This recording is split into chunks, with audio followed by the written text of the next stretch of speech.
אנו מכריזים בזאת על הקמת מדינה יהודית בארץ ישראל. היא מדינת ישראל. Welcome back, everybody, to another episode of Within Zionism, episode number 4, Creation of the IDF, Israeli Defense Force. Here with Ozzy Fine and Moshe Schwartzberg. How are you, Moshe? Good. How are you, Ozzy? I'm good. Thank you. Okay. I am really excited about today's episode. I think it's really interesting stuff we're going to be going over. I personally really enjoyed the research we did while preparing the episode. Yeah, it was stuff that was a lot of fun to learn. Okay, let's get into it. It all started in the 1930s to the 1940s. There were Pre-IDF Brigades. There was the Haganah, the Irgun, and the Lechi. But wait, Ozzy, what about the Palmach? So the Palmach was the elite unit of the Haganah, and we'll get into that in a few minutes. These three brigades all had the same goal, Zionism. The differences were how to achieve it. They all had different techniques, different methods on how to achieve Zionism and what Zionism meant to them, and we'll get into that soon. Now, in the 1920s, the Jews and the Arabs were actually living together in Israel under the British Mandate. Moshe, history question. What years was the British Mandate? Well, the British Mandate were around from 1923 to 1948.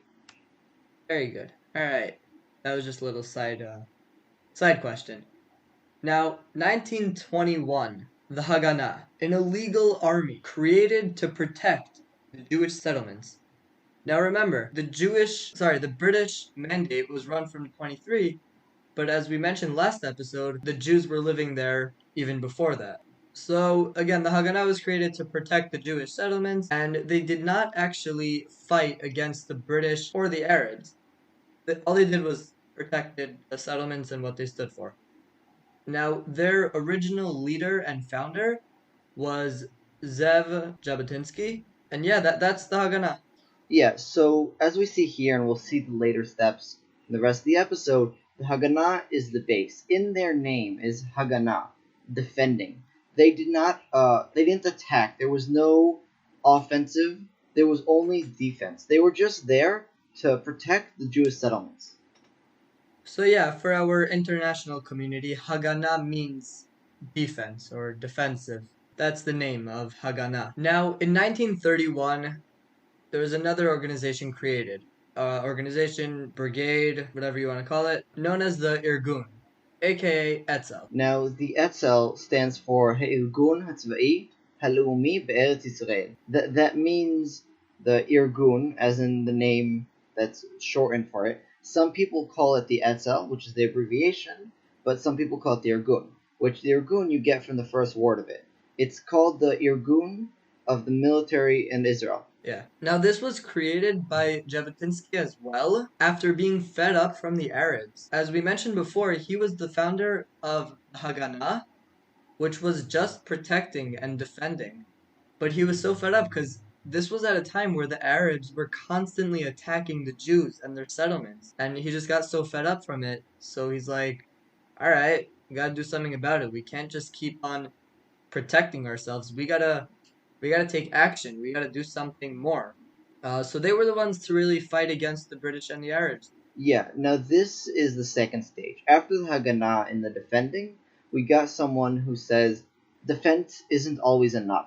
We need a step further. Every now and then, we need to attack a little bit. So this is level 2, if you want to call it, where there's no longer just defense. We've also got some offense. Yeah, so that was phase 2, step 2, again, whatever you want to call that. Now, 1940, the Lechi, 3rd Brigade, created by the Irgun commander Abraham Stern. The Lechi ran more extreme operations, including political assassinations against the British. Yeah, in 1944, the Lechi assassinated the British Minister of State. This was as we said, the third level. This is way more extreme than the Irgun or the Haganah.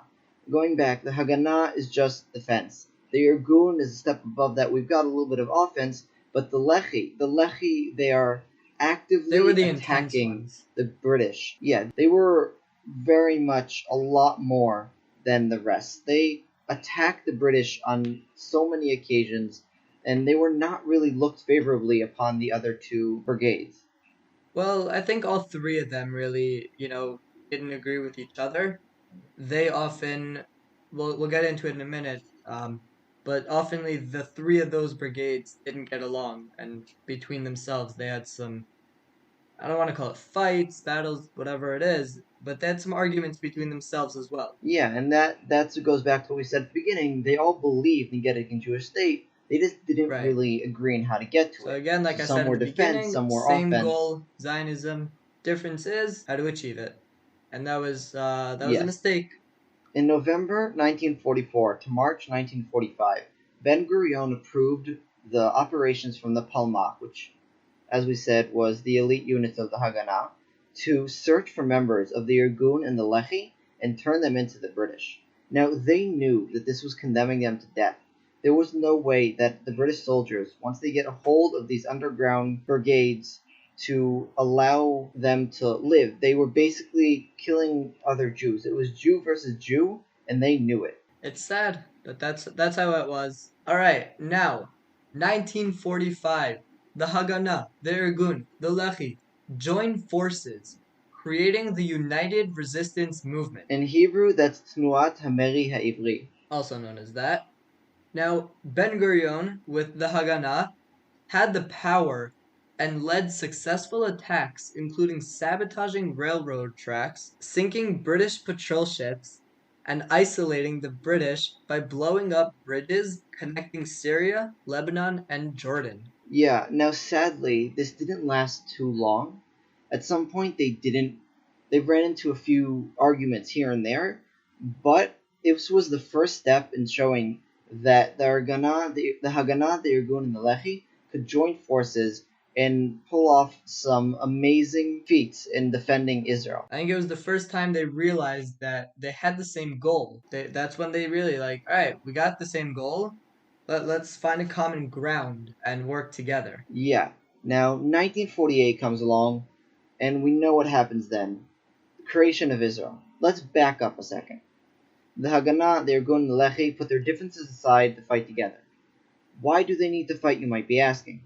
So, also in 1948, the UN tried splitting the land between the Jews and the Palestinians. We'll go into this in a different episode, but this is the beginning of a few different peace plans that have been proposed. We'll get into that into a different episode. For now, about 56% of the land was going to the Jews, according to the UN's peace plan. You might be thinking, well, obviously the Palestinians would not want this, but no, hold up, because the Jewish state was split into three.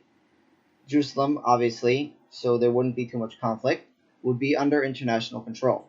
Most of the Jewish land was desert, which back then was land that they could not work with. There was no high advanced tech that Israelis had to be able to create cherry tomatoes down south. If those who don't know, Gush Katif was known for creating some amazing fruit and vegetables, while even though they were in the desert. Back then, there was nothing like that they could do that for. The desert was useless land when most of their economy was built on agricultural farming and stuff. The Jews, despite getting a portion of the land that was nearly impossible to defend, and it was only 4 kilometers wide in some places, this isn't even including the connection between the 3 parts. Some of their land was 4 kilometers wide, and yet they agreed to the UN's proposition. On the other side, the Palestinians disagreed. The Palestinians would not be willing to have a land shared with the Jews, and they started a war. This war would eventually lead to the War of Independence. Next episode, we'll go into that a lot more, but for now, that was the 1948 UN peace proposition. At this point, the Jews realized they needed an army. Ozzy, do you want to explain about that? Comes along May 23rd. Prime Minister and Defense Minister at the time, David Ben-Gurion, suggested forming an army. There was a lot of conflict on the name of the army, and they debated on some last details that were confirmed on May 26th. The government spoke with the illegal brigades to come to an agreement, mainly having Lehi and the Irgun working with the Haganah to create, one legal army on May 30th. The IDF was named and formed officially on May 31st, which is today. Happy birthday, 72 years of the official IDF, Israeli Defense Force. Yeah, so as we see, even at the final moments, when we're creating the actual army, the Haganah was not willing to fight with these two, according to them, extremist brigades. Even though we had a Jewish land, they did not want to fight alongside of these people that were very different from what they believed in. After all, Ben Gurion was able to put them together and create the amazing ethical army we know today. I think it says a lot that the Haganah really stood up and said, no, this is the way we need to run and this is the way we need to do things. I think it says a lot about our army today because that's how it was founded. That was the base of the army. That was where it started from, the Haganah.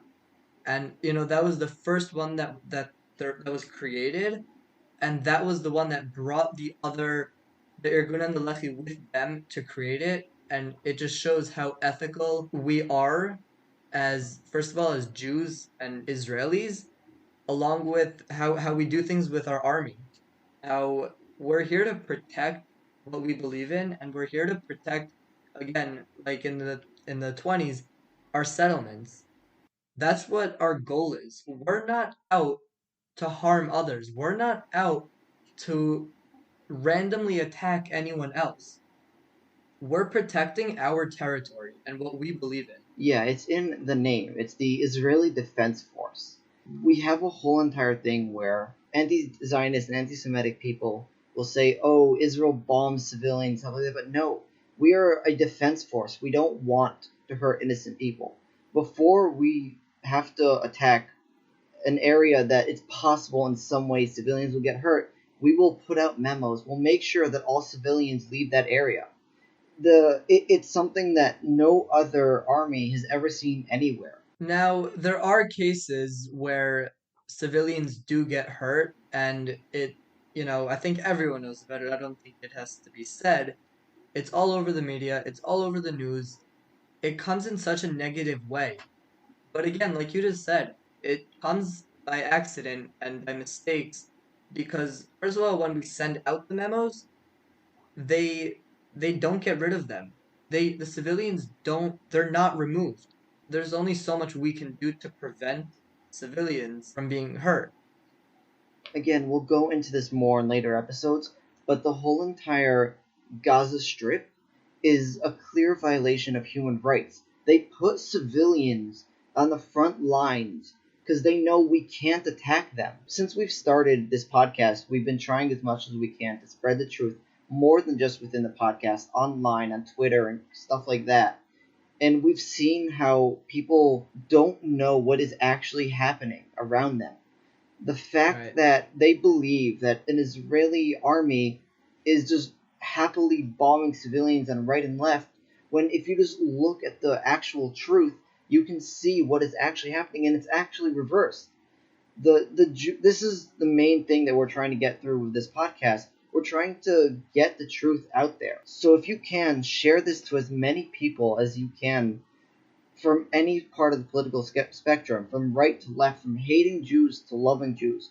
At some point, we will be able to make a change. Very well said. So yeah, I think I'm going to repeat myself one more time. The Haganah was made and it is made to protect. These days, back then, for a long period of time, Israel and the Arabs have been fighting a lot, constantly.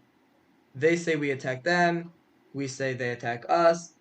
Whatever it is that you believe in, you as a listener, there's something there. There's a conflict. There's a disagreement. What we need to do as human beings and as people is talk about it. Find a common ground and work it out and prevent more attacks in the future. Prevent anyone else from being hurt. And for our kids in the future generations to not fight anymore. Whatever you believe the solution is, talk about it. Have your voices heard and try to not fight anymore physically, but to find a common ground and talk about it, and we can solve this together. For sure. The whole we just from our research, we've seen how many people are pro-Zionist, and so many of them are not willing to make their voices heard.